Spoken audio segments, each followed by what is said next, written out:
Hello viewers, you are welcome to another edition of the Big League Soccer. I am your host, Kozim Elegbede, and with me I have my panel of analysts, starting from far right, Julius Ojagbasi. Julius, you are welcome. Thank you. Good to be back on the show. Next to Julius, I have Boye Ademosun. Boye, right, you're welcome. Thank you. Yes, it was a very big weekend across Europe, especially in Spain and England. In Spain, where we had the El Clasico, the biggest club confrontation all over the world. That is talking about the match between Real Madrid and FC Barcelona. Of course, Barcelona fans will be happy this morning simply because they just didn't do the double over Real Madrid. They went to Santiago Bernabeu and won. And Lionel Messi showed the rest of the world who on current form should be World Player of the Year. Julius, what was your impression of El Clasico? Actually, it was quite an interesting game in terms of. Did the better side win?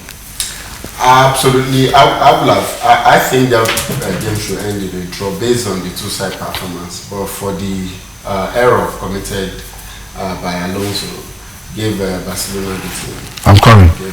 Boye, did the better side win? Sure.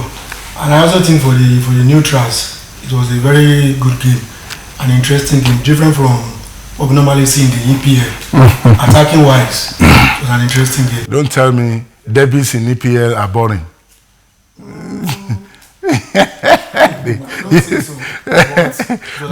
because Arsenal Chelsea was not boring. Yeah. And a lot of games. Actually, it was boring. Which one was boring? The Stamford Bridge match. Yeah, as a matter of fact, some of the Chelsea fans had to walk in because they were even tired of seeing it. So that's Chelsea fans or Arsenal fans? I don't know. I can't imagine a Chelsea fan who will walk away. Let me tell you what I mean. You see, when you watch a football match and you're at the edge of your seat, it's part of the excitement as a fan. Is the fact that you don't know what will happen in the next action. Anyway, we're coming to that game. We're coming to that game. I would say the match lived up to expectations. If you look at which match are we talking about? El Clasico? Great. So let's trash El Clasico out first. Yesterday. Right. Look at Bale, the most expensive player in the world. Talk about Ronaldo, talk about Neymar, talk about name them. You have it on display yesterday. You see, I saw two teams who didn't have the necessary discipline at the rear, that is defensively, and I begin to wonder because we saw two Brazilian first choice fullbacks on display, one for Barcelona, one for Real Madrid. I'm talking about Dani Alves and Marcelo. Those two guys didn't have good game on Sunday. Well, you can say that based on the fact that the goals that were scored by the Real Madrid were crosses from Dani Alves' position and Mascherano. So, the question is, Julius, as a coach, will you play Mascherano as a central defender? If I have a better choice, I won't play him there because he is not actually a central defender. He plays. Apart from that, he doesn't even have the physique of a central. Because the first two goals came from his area. The second goal in particular, a taller defender would have nodded that ball before the ball fell on the lap of Karim Benzema. And this beggars the question, why do these coaches from Guardiola up to Tata Martino, why do they keep playing Mascherano as a central defender? The truth is, now, if you look at the Barcelona setup, except maybe you are doing a new recruit, because what's it called now? Puyol have not been really, injury have not really allowed him to. He's old. Something like so. You see, the coach has to make because the alternative for him is Song. No, even Song is not a central defender, and he's also short. I am saying the alternative. They have a Barca who's a very young central defender and who played a couple of games for them. But this season. In the games like this, you want to use your mature player to play such games because of the ovation and the way people the energy in the stadium. Boye, looking at on the Real Madrid side, we saw an Angelo Di Maria who played like Ronaldo should have. And we saw a Benzema who scored 2 goals, could have scored 6. What does that tell you about Ronaldo, Benzema, and even Di Maria? I'm not even talking about Gareth Bale, because for me, it was anonymous yesterday on demand. I think if you are talking about Ronaldo and Messi, the game yesterday was an avenue for Ronaldo to really show Really world footballer of the year, honestly. Messi, but he didn't live up to it. And sadly so, for me, sadly. it wasn't the first time. No. It will be disappointing in a big game of such magnitude. So I think if you look at the two players, Messi, Ronaldo, in the big games, he always lived up to expectation. And talking about Di Maria too, I read a story last week about the Madrid president trying to sell. Wow, their best player. Because of Isco. Oh, that would be interesting. He was not happy that Isco was always on the bench. I'm sure Liverpool would be interested to buy such a player. Looking at his performance yesterday, the guy would definitely have a rethink. You see, the implication of the win for Barcelona on Sunday, because now Atletico Madrid are on top of the log. In Spain, goals difference do not count. It is head-to-head. Atletico Madrid, they have the same point with Real Madrid, but because from the 2 legs played together, Atletico won their match at home and drew away to Madrid, so they have better head-to-head. That is why they are ahead of Real Madrid. Nigerians will know this. If you recall why Nigeria did not qualify for the World Cup in 2006, despite the fact that we scored more goals against Angola, more goals than Angola in that group, but simply because we lost away to Angola and Angola drew against us in Kano. We ended up with the same number of points. We had massive goals difference, but Angola went to the World Cup at the expense of Nigeria. If the league ends today, Atletico Madrid will be the Liga champion. But there is hope for Real, simply because Atletico are still going to host Barcelona. If that happens, one of them will surely drop points. And they'll be playing the CL too. Yeah, forget about CL. Now we're talking about the league now, because it looks like it's gone kaput for Real Madrid. Has it really gone kaput? No. Right, because Atletico and Barcelona still have to battle each other, with Real Madrid playing one of the lesser teams in Spain. So Real Madrid fans, in spite of disappointment of Sunday, it is not all over yet.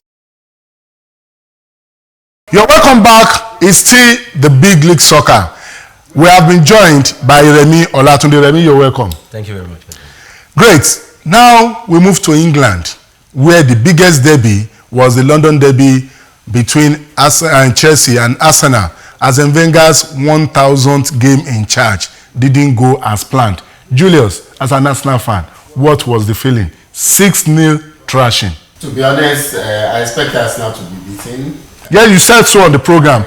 So, Julius, wait, that makes you the chief pundit for now. You are the reigning pundit, because he was the only person who said Arsenal were going to lose that game on this set last week. With a lot of understanding before I could boldly say that. I was surprised it went up to 6 goals. Nobody expected that. Not even Mourinho. Harrowing performance I've ever seen against an Arsenal. Particularly, it's become an embarrassment. It wasn't a contest, in my opinion. Wait, to put it in the right perspectives, that was Mourinho's biggest win as a Chelsea coach. That was Chelsea's biggest win against Arsenal, 6-0. And it was the first time Chelsea will score 6 goals under Mourinho, either in the first stint or the second stint. As I was saying, it's the most embarrassing one, and it was even better when we were beaten 8-2 by United.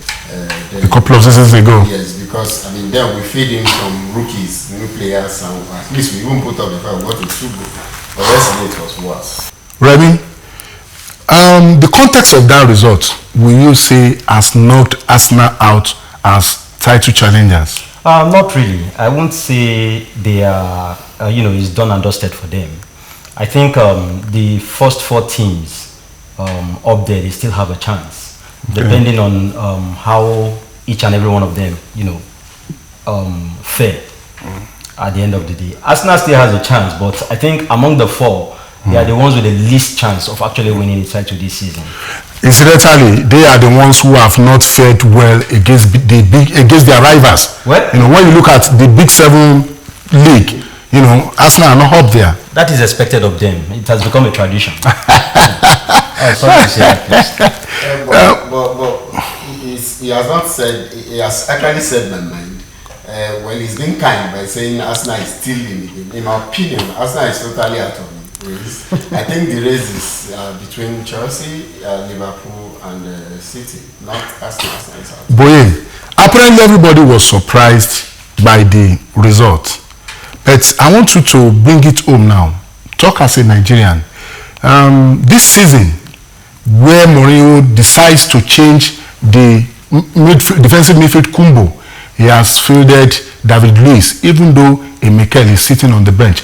If you are a Mikel advisor, I'm talking about John Mikel Obi, what will you be telling him? Because, I mean, it's apparent, clear beyond any reasonable doubt that it's not in Mourinho's plans. What will you be telling him to do next summer? I think I will advise him to leave. With no regrets. Yeah. I mean, he's won everything there is to win. Yeah. The league, the Champions League, the UEFA Cup. I mean. So I would advise him to leave. I was expecting Mikel to pair Matic. You're right. In the midfield. In his natural position. But if you look at the FA Cup clash against Man City, probably he and Matic didn't really fared well that day. I think that was why Mourinho probably preferred to go with David Luiz. And creative-wise, we've seen Mikel. We know his antecedent in the Chelsea team. Probably he felt maybe if they need to defend from the goal, he will have started Mikel. Okay, fine. Julius, let me come to you. But that can be true because David Luiz is not as if he's creative. He's a central defender. What I see in David Luiz is a bully. Okay, and Mikel could be a bully too. We know the way he plays in Africa, plus the fact that he is talented, he is creative. So he beggars believe that he is constantly sitting on Chelsea's bench. Point I was trying to, I wanted to interrupt you, but you see, the truth is the reasons for fielding Luiz ahead of Mikel, I don't think it's footballing wise, in my opinion. Because when you talk about being defensive, I think Mikel is far even defensive than Luiz. Right. You see Luiz playing the center and stray away and concede some cheap goals. So it could be. I mean, that's my opinion. I mean, there must be pressure to play the Brazilians. Do you think Mourinho? I'll come back to Remy. Do you think Mourinho could be bullied or could be pressurized to play any player? On the contrary, I don't agree with that. Mourinho is a coach that is what is sought anytime, any day. So there is I don't think there is anybody from any country. Not even Abramovich could pressure. But what I may be looking at is this. Yeah. Matic is stable at the back, and that is why most times he pairs Matic and Ramirez. Ramirez is somebody that has a mindset. He's a box-to-box player. He goes forward, and with the kind of mindset that what's his name, Luiz had. He's somebody that always enjoys going forward. So I think that might also be the reason why you look at Mikel and then you look at the other two Brazilians that I've just mentioned, and they get better playing time than Mikel. Because if Matic and Mikel, they are both sitting at the back, he will always need one of them to join the attack. I think that which ordinarily should have been Mikel. He had all the talent. Your advice for Mikel. Please let him leave. Great. On this program, we tell Mikel very, very clearly that his time is up at Chelsea. If he thinks he has something to do with his career, he has to seek greener pastures. His time is up at Chelsea. But Julius, which players will you say? Yes, we could argue that the Arsenal players, didn't turn up on Saturday against Chelsea. But there are some players that ordinarily, if you had Kane, you could cane them. Which players will fall in that group? To be honest, I would love to have the opportunity to cane some players like that, and I will not leave anybody out. To be honest. But some will get more trashing than the others. To be honest, in my opinion, they get the same.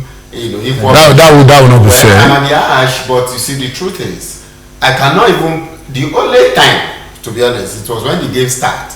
One back pass Gerrard made to. I mean, that's supposed to be an attempt to. Yeah. He made a back pass. He didn't hit the ball well. That's the only time we saw anything. The rest became like a training section. You saw the game. I mean, you see, Remy, the question is this: Giroud, he hasn't really lived up. He hasn't really come to play the plate for Arsenal, in spite of the couple of goals he has scored for them. I mean, you look at Arsenal, you look at Giroud, you know, as a defender, you won't be troubled, unless probably aerially. And then, playing Mikel Arteta as a lone defensive midfielder, knowing that by trade he is even an attacking midfielder. Is that not an Arakiri? I think first and foremost, let me also say something. While he is caning the Arsenal players, I'll be handing candy over to them. He did a very wonderful job on Saturday. For Chelsea. Wonderful. Now, he's a Chelsea fan, viewers. He's a Chelsea fan. to the question on hand. For Giroud, I asked the question, who is Giroud? Or who was he, where he was coming from? He was a top scorer in Ligue 1. Ligue 1. Well, unfortunately... For Bordeaux, if I'm right. Unfortunately... Was it Montpellier? Montpellier, sorry. Unfortunately, Arsenal is a much more bigger club than Montpellier, and that is the truth. Than any club in France, if you like. That is the truth. So, do I start saying that the pressure and the workload on him as the main striker for Arsenal is what is having a better? Let's not forget the fact that whether we like it or not, for a very long time, it will be difficult for Arsenal to get a top striker like Henry Thierry that left them. They wanted Suarez, but they paid lip service to that. If I may come in there, right? I think I want to go back to what Sir Alex wrote in his autobiography about the Arsenal team. Before the emergence of Chelsea and Jose Mourinho, he said at the point he was surprised at the quality of players as Wenger was bringing into Arsenal. Because in those days, you had the likes of Lundberg, yes. The reverse is the case now because they sell their best players and buy. You are bringing in Nasri, Fabregas, and Co. I think this also contributed. Before you showed us a picture of your former captain, Vieira, squaring up against Roy Keane. So you don't have that kind of players in the present Arsenal team.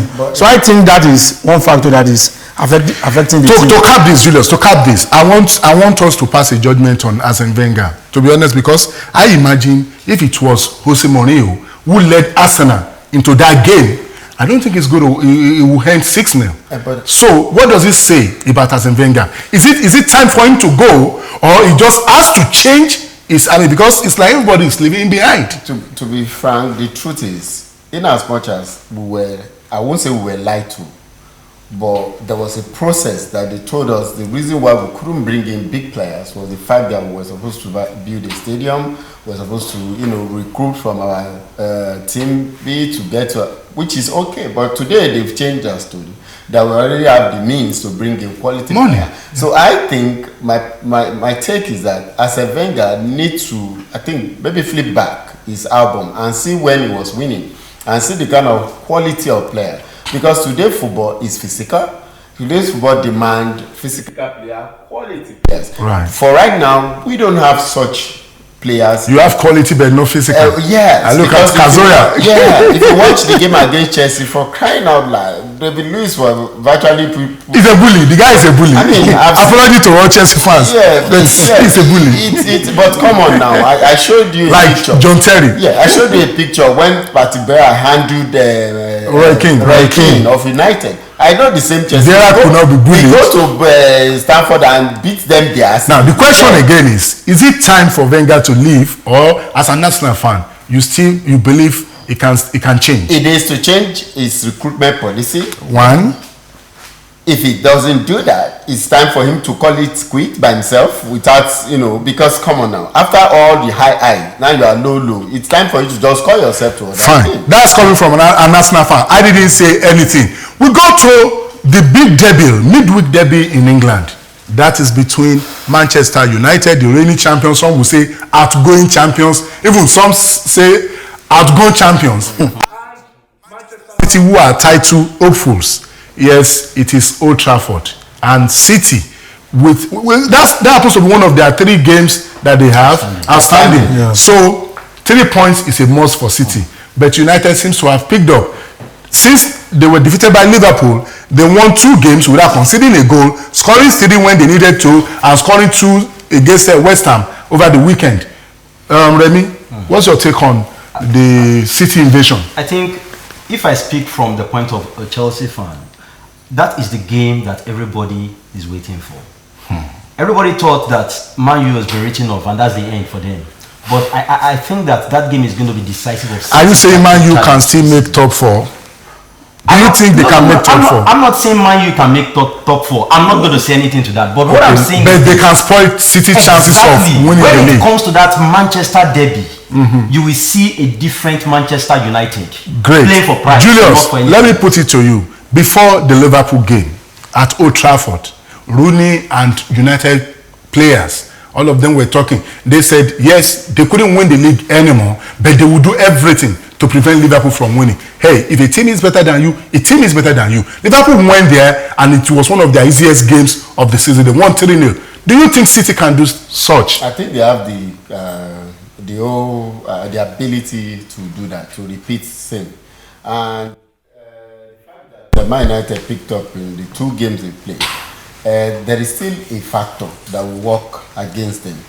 What factor is that? Is the fact that City have been a little bit, in the fixtures, City have always had an upper, and if you look at it, the past season and this, they've always picked results. Even at Old Trafford last year, I think they still picked 2-2 when Sergio Aguero scored an equalizer too. So I still think City will go to the Old Trafford. 2-2 will not be good for them this time around. They need to win. To be honest, I see a City coming top from that game. I see a City winning that. Boye, what's your take? I believe everything depends on David Moyes. But I think from the performance, what we saw in the last 2 games from Man United against Olympiacos and against West Ham, I'm going for a win for United. A United win? Yeah. Viewers, don't be surprised. That's a Chelsea fan talking. That's a Chelsea. Well, I'm neutral. Whether City wins or lose is not a problem to me. But something happened even before the big league matches of the weekend. We had the Champions League quarter-final draws. There, Atletico Madrid appeared with Barcelona. Barcelona playing at home first. And then Man United, they got Bayern Munich. I mean, that's a big one. And the Chelsea away to PSG in the first leg, then the return leg at Stamford Bridge. The final fixture saw Borussia Dortmund. They are going to be playing against Real Madrid. That's the repetition of last season's semi-final. So Julius, tell us, who wins between Atletico and Barca? It's a Spanish derby. I think I would have just said Atletico, but with what I saw of Barcelona, I'm having a rethink. Because they came out smoking, and if they can perform like that, I think Atletico will say bye-bye to. So you see Barca in the semi-final? If they come in the same mood of yesterday. Well, they have to. They just have to. Okay, fine. Chelsea, PSG. I think that is 50-50. 50-50. Because if you look at the caliber of players, yes. But I think the Mourinho magic will do it for Chelsea. So you see Chelsea in the semi-final. Yeah. Remy? Dortmund and Real Madrid. In fact, I see Madrid topping that particular game of revenge. Yes, it's going to be serious revenge this time around. Everybody, Man U, Bayern Munich. Man U fans, I don't envy you, to be honest with you. I mean, you're playing against the defending champions. You are playing against arguably the best team in Europe as at now. So Julius, Man U, Bayern. It's a one-way traffic. One way. United going to the semi-finals? Yeah, and United going to the semi-finals? No, one way. When I win one way, Bayern Munich is going to win home and away. Home and away. Double. I think it's going to take a massive performance from Man U to overcome the tide. So you see Bayern in the semi-finals? Yeah. Remy? 2 champions playing, the 2 champions will emerge, and that is Bayern Munich. Bayern Munich. Okay, United viewers, don't mind them. Yes, unanimously, they gave it to Bayern. I'm supporting you because I see something that a lot of people don't see in that team. I see the incarnation of Roberto Di Mattio's Chelsea. I see the reincarnation of Rafa Benitez, Liverpool of 2005. Yes, like I warned on the program some time ago, United might just nick it. They might go all the way. It's difficult. Yes, it is, but it is doable. And I'm sure Arsenal fans will be praying United should. Because should United win against all expectations and Arsenal finishes fourth on the log, it means Arsenal will for the first time under Wenger not play in the Champions League. I can understand when an Arsenal fan says no, United has no hope. But United fans, don't worry, there could be hope somewhere for you. I think I would like Arsenal not qualifying. I think I would love Arsenal not qualifying for the champion, because that's one of the things that make us feel, no, to be honest, that make us feel we are still rubbing shoulder with the best. Well, we need to really Julius, and overhaul. Julius, you see, you don't have to wish yourself bad luck to be successful. That is the truth. Well, that is the truth. But I am being honest. It is easier for Arsenal to qualify and recruit well than to be out of it. With the 8 years we've qualified, we have not recruited well. So if it is the 9th year we recruit well, I don't want to see it. Let's be factual. We have done something. Viewers, that is the way we end it today. Why not post your comment to us? And if you haven't subscribed, you can subscribe and tell us whether you want to talk about the Champions League or any of the big league actions over the weekend or the ones coming. Be rest assured that we'll look through them. Remy, thanks so much for being on the show. Pleasure for being on. Boye, it's nice to have you. It's good to and be here. Julius, thanks for your time. It's a pleasure. Viewers, thanks for watching. Catch you during the week.